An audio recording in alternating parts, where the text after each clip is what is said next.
aconteciendo múltiples cosas en el país, entre las cuales se destaca sorprendentemente el tema de la pobreza, que el gobierno está mencionando que bajó una cantidad importante de puntos porcentuales, ¿no? Menos de 40% de pobres es lo que ellos están diciendo. Para empezar a ponernos en tema, piensen ustedes, Pablo, Guitia, el chino que está ahí, que no es que la pobreza se midió siempre en el país. Cuando el chino no había nacido, aún se empezó a medir la pobreza. Pero cuando yo había nacido no se medía la pobreza. Más, cuando yo voté por primera vez, se empezó a medir la pobreza y le digo... ¿Vos votaste por primera vez? En el 83, claro. Qué mocoso. Empezar a medir la pobreza fue una propuesta de Alfonsín, que como son radicales, una cosa es pensarlo y otra cosa es hacerlo. Cuando lo quiso hacer ya no tenía más gobierno. Entonces, pero empezar a pensar en medir la pobreza, se medían las necesidades básicas y satisfechas. Cuando yo era terminando mi carrera, se medía. Mi carrera la terminé sin que existiera el indicador de la pobreza. Desde Alfonsín hasta Macri la pobreza se midió siempre igual. Macri cambió la manera de medir la pobreza con Todesca. No vamos a entrar en el debate si está bien, está mal, tenía derecho a hacerlo y lo hizo. Pero lo que sí hay que resaltar, entre cómo medía Macri, mide Macri la pobreza, y la medía Alfonsín y todos los gobiernos hasta Macri, hay 14 puntos porcentuales de diferencia. 14 puntos. ¿Cómo? La misma, al cambiar la metodología, en este caso la canasta, a través del cual la básica total, la inversa del coeficiente de Engels, o los gastos que tenés que hacer más allá de los alimenticios para llegar a la canasta básica total, que es como la hace el INDEC, te permite, al armar esa canasta, que sea más exigente o menos exigente. Esos 14 puntos porcentuales que están en la metodología INDEC son muy importantes, porque ahora la pobreza, pongámosle el número redondo 39, 40, que es lo que está diciendo el gobierno, es con la metodología Macri medida. Por lo tanto sería un 25, un 26% de pobres con la metodología Alfonsín. Usted piense que cuando Kirchner se fue del gobierno era 26,9, y que cuando Cristina se fue del gobierno con la metodología Macri, que fue la que él midió, le daba 30. Pero en el INDEC están la distancia, medida la pobreza con los dos métodos, y hay 14 puntos. Más exigente la de Macri, para que le diera 30. Está perfecto. No, Calavera no chilla, pero hay que tener claro que las metodologías son distintas. O sea, que lo que tenemos ahora ya violenta el sentido común. Decir que después de pasar Macri, pasar Alberto y este gobierno de Milei, que la pobreza ha caído a niveles por abajo de la que fue el gobierno de Kirchner, y obviamente mucho menos que el gobierno de Cristina, es como violentar porque tenés que comparar con metodologías homogéneas, ¿no? Si no, hay que descontarle 14. ¿Ese es el único tema? No. Hay un tema que es central. Se nos ocurrió en la consultora medir los deciles de ingreso, comparar los deciles de ingreso segundo trimestre de este año, tercer trimestre de este año, que es lo que están midiendo los datos que hay. Cuando usted compara los ingresos, los números que ellos ponen, no ningún cálculo, hay 40% de diferencia por decir. O sea que si usted ganaba 100 y estaba en el decil 4, ahora gana 140. Si estaba en el decil 7 y ganaba 200, ahora está 280. En una economía que se achicó. ¿Cómo es que todos los deciles de ingreso de la población crecieron un 40%? O sea, todos los que están escuchando este programa, más todos los que conocen, todos los argentinos que tienen ingreso, entre el tercer y el segundo trimestre aumentaron 40% su ingreso. Esto significaría, el promedio del segundo trimestre es julio. Perdón, es marzo, abril, mayo, junio, mayo. El promedio es abril, mayo, junio, el segundo trimestre. Mayo. De mayo al tercer trimestre, que es julio, agosto, septiembre, entonces agosto, o sea, de mayo a agosto.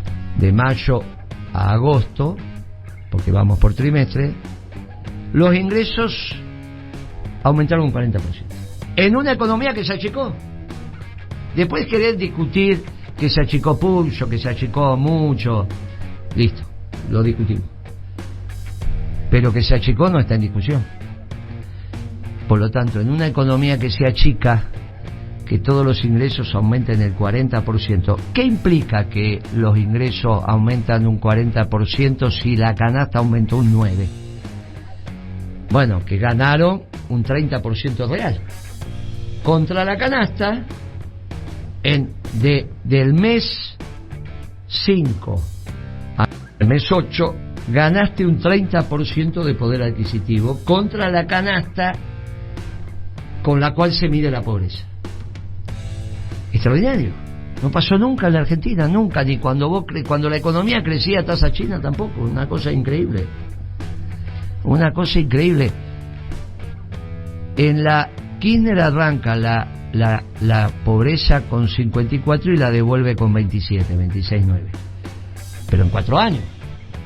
No es que en un rato la baja a 2, 4 años. Y sobre todo se va a medida que la economía crecía a tasa china. Pero acá decrece y obviamente está subvaluada el crecimiento y por lo tanto el total de la canasta por el tema de la energía. Lo mismo que pasa en el índice de precio pasa ahora con la canasta. Miden la ponderación de la energía en los ingresos, en el porcentaje que vos gastás de los ingresos, con la ponderación del 2004, 20 energía, años atrás. Incluyendo transporte. Transporte. Sí.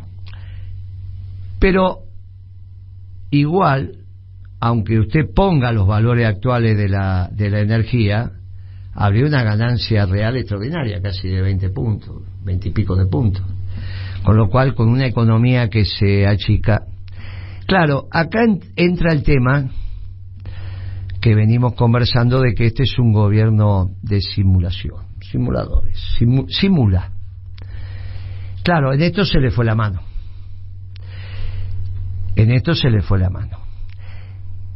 Nancy Pasos el otro día hizo cuando yo le cuento esto en la columna que tenemos, dice, bueno, pero si vos con eso alineás los patitos, que mientas, entre comillas, que simulen, ¿no estaría bien si vos alineás? Y bueno, supongamos que una mentirita piadosa, bueno, para alinear los patitos, bueno, ahora, no para que las familias y las empresas gasten su patrimonio, porque si vos invertís una familia o una empresa en función de lo que te cuenta el gobierno y después perdés la plata, eso es timar. Eso en realidad empieza a ser fraude. La línea entre decir voy a hacer una mentirita, voy a simular que nos va bien. Y el fraude es cuando pone la plata. Claro, la diferencia entre suavizar lo que decís para mantener la esperanza y decir algo que es falso y que al tiempo te va a hacer estrellarte es bien diferente. El delito se comete cuando obligás al otro a poner la plata. Obligás porque lo convencés. Porque cuando el otro juega el patrimonio y lo pierde, ahí hay un fraude. Y el ministro de Economía le dijo a los empresarios que inviertan. Entonces nosotros tenemos que empezar a decir, cuidado muchachos que si invierten, no tengo ningún problema, es una decisión de ustedes, pero sepan que acá hay un lío. Sepan que hay un lío. Y como nosotros necesitamos las empresas en marcha, la mayor cantidad de empresas en marcha cuando esto se termine, es que estamos avisando esta situación. Ellos son simuladores. Con el superávit fiscal, no hay superávit fiscal, no hay, están equivocados, hay un déficit proyectado para noviembre de 6 puntos en función de lo que vos facturaste en noviembre. Los gastos del Estado superan el 6%, 6.1, 6.2, lo que se facturó durante noviembre. Durante toda la economía facturó en noviembre. Vos lo usás como la unidad de medida. ¿Cuánto es el déficit en función de lo que la economía facturó en septiembre? En noviembre. Hay un 6% de gastos por encima de los ingresos. O sea que no es un déficit así nomás. Si vos decís, muchachos, ¿qué pasa con las reservas del Banco Central? Son negativas. ¿Cómo? Si el gobierno dice que son negativas, muchachos, 7.000 millones de dólares de negativo tiene en este momento. 6.000 y pico, hoy les entró un préstamo de 600. Eso sí les incrementa las reservas netas, pero todas las demás que entran son del sector privado, no es del Estado, no es ni del Banco Central. El préstamo que entró sí, pero te incrementa la deuda, pero las reservas netas le crecieron, pero están en el orden de los 6.000. Estaba 6.700, 6.800 negativas, habrán quedado en 6.000.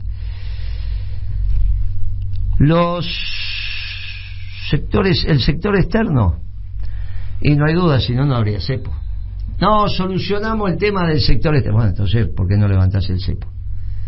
No quiero que bla, bla, bla. No, lo que pasa es que el sector externo no es superavitario, es la balanza comercial superavitaria, pero no la cuenta corriente, que son toda la relación de la Argentina con el resto del mundo.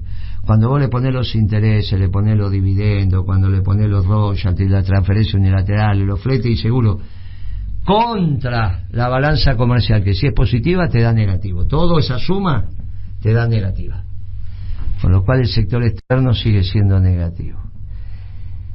Finalmente, lo que ellos están haciendo, y con esto de la pobreza, es simulando que le va bien.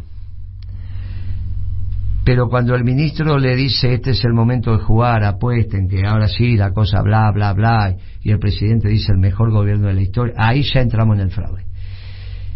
Y si hay fraude es una obligación denunciarlo en la justicia.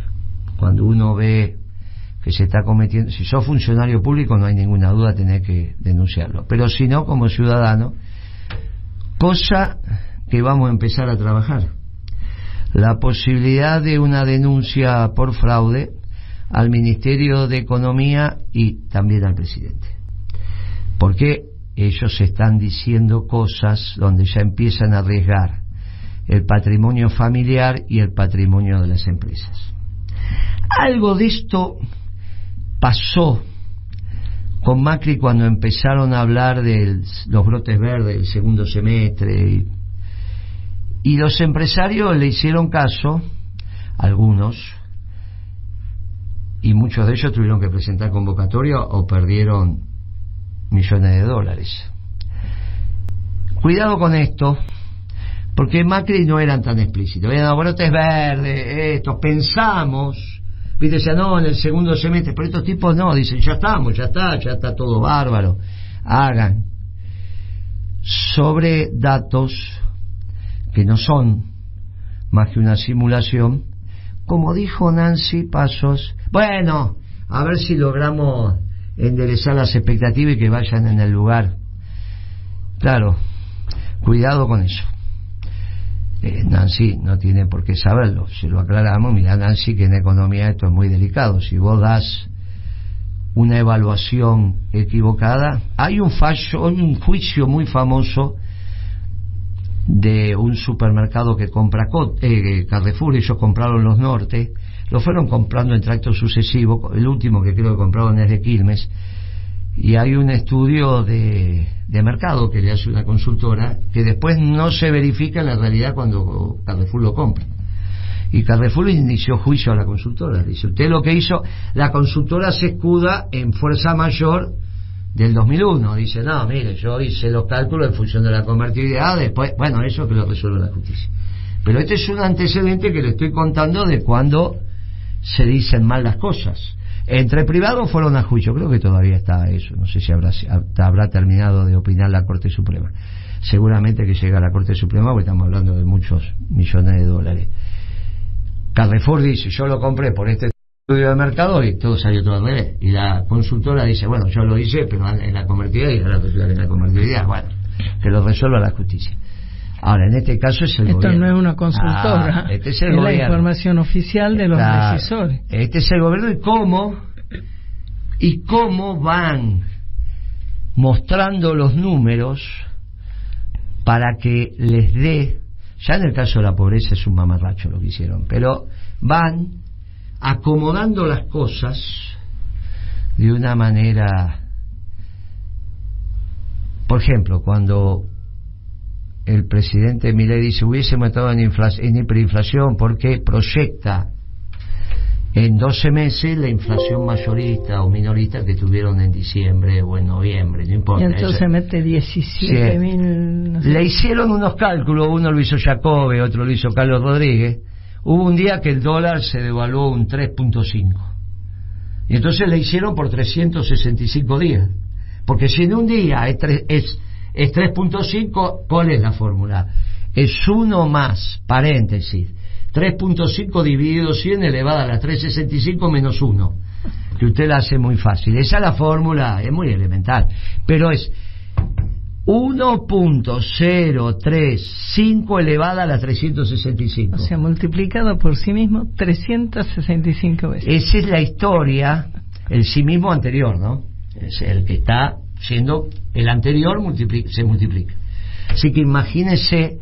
¿Cuándo es el cuento del ajedrez? Que estaba triste el árabe y le dijo, me estoy aburrido, invente un juego. Y le inventaron el ajedrez y le dice, ¿con qué le puedo pagar? Bueno, deme un grano de trigo por cada cuadradito del tablero, tal que el cuadradito que está a la derecha o abajo sea el doble del anterior. Le dijo, ¿cómo no? Empezó 1, 2, 4, 16, 8. Ya... No, 4 por 4, 16. 4, 16, 16 por 16, después ya ese número. ¿Y con qué terminó pasando? ¿Sabe cómo terminó? No alcanzaba la cosecha, entonces lo decapitó. Dijo, no, metimos, ¡pum! Le cortó la cabeza y se acabó la historia. Porque no le alcanzaba la cosecha. Bueno, ojo con esto, porque 1.035 elevada a la 365 es más que elevada a los 64, que son los cuadraditos que tiene el tablero. Imagínense cuántas veces más, 6 veces más como mínimo, ¿no? Bueno, claro, ese número que daba la devaluación era impactante. Esto está pasando con este gobierno, un gobierno de timadores, un gobierno de simuladores, un gobierno que está empezando en la etapa de fraude. Hasta acá el video de hoy. Contame en los comentarios qué opinas de esto. Nos vemos en el próximo video de Argentina Noticias.